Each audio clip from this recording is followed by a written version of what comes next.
Salut les gars. Je pense que ce texte sera un autre coup de gueule. Je sors avec quelqu'un depuis un moment maintenant et nous avons récemment commencé à vivre ensemble. Au fil des mois, j'ai commencé à remarquer un comportement répétitif qui me dérangeait. Chaque fois que je m'approchais de son téléphone, il verrouillait l'écran ou changeait d'application. Mon intuition était bonne. Un jour, il a laissé son ordinateur ouvert en partant, et j'ai vu une vieille conversation avec de supposés amis. Dans l'un des messages, il proposait de partager un appartement avec l'un d'eux, et pour l'autre, il demandait des photos. Pour moi, ce fut un choc. Je lui ai toujours fait entièrement confiance. Je n'ai jamais été jaloux et normalement je ne me douterais de rien. Il m'a toujours très bien traité, était affectueux avec moi, semblait se soucier de moi, m'encourager et me féliciter. Cependant, il n'est peut-être pas aussi parfait que je l'imaginais. Après avoir découvert ces messages, j'ai décidé de le confronter. Comme prévu, les excuses qu'il a données n'avaient pas beaucoup de sens. C'était juste une blague, ça ne veut rien dire, je n'ai rien fait. Il s'est excusé, et j'ai pensé que la conversation résoudrait tout. Cependant, cette situation m'a marqué et m'a fait remettre en question beaucoup de choses sur notre relation. Quelques jours plus tard, mon intuition m'a encore tourmentée.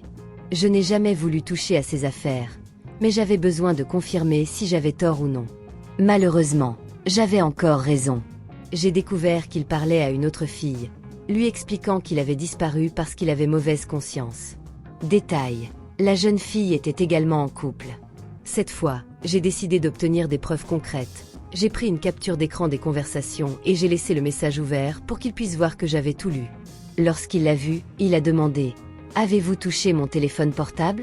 J'ai répondu par un « oui » sec et j'ai continué ma routine, en attendant les justifications qu'il trouverait.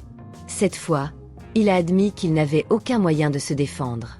Il m'a demandé de ne pas nuire à la relation de l'autre fille en envoyant les empreintes et m'a dit qu'il ne savait pas ce qui lui arrivait.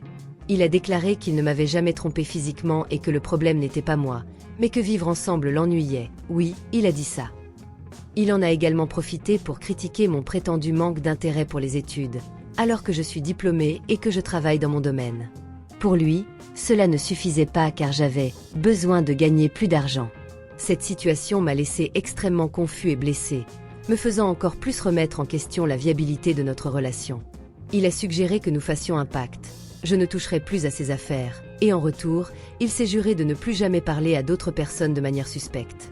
Cependant, pour moi, cela ressemble simplement à une tentative de continuer à communiquer avec les autres sans craindre de le découvrir. Quelques détails qui peuvent avoir leur importance.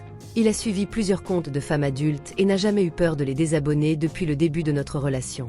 Après notre dernière conversation, il a arrêté de suivre ses comptes de réseaux sociaux. Cependant, j'ai accidentellement remarqué dans son historique de visites récentes qu'il continue de consulter leur contenu. Cela n'a fait qu'accroître mes doutes et mes incertitudes quant à la sincérité de ses promesses et à l'intention réelle de son engagement dans notre relation. Il t'a déjà trompé. Même s'il n'y a pas eu de contact physique, flirter et planifier des rendez-vous avec une autre fille est définitivement une forme de tricherie. Il a rompu l'accord de confiance que vous aviez dans votre relation en faisant ces choses dans votre dos. Alors, la question que vous devez vous poser est « Accepterez-vous d'être trompé ?» Parce qu'il continuera probablement à vous tromper. Il vous a demandé d'arrêter d'utiliser son téléphone portable, évidemment pour qu'il puisse continuer ce comportement et continuer à prétendre qu'il a arrêté. Ou allez-vous agir et le chasser de votre vie?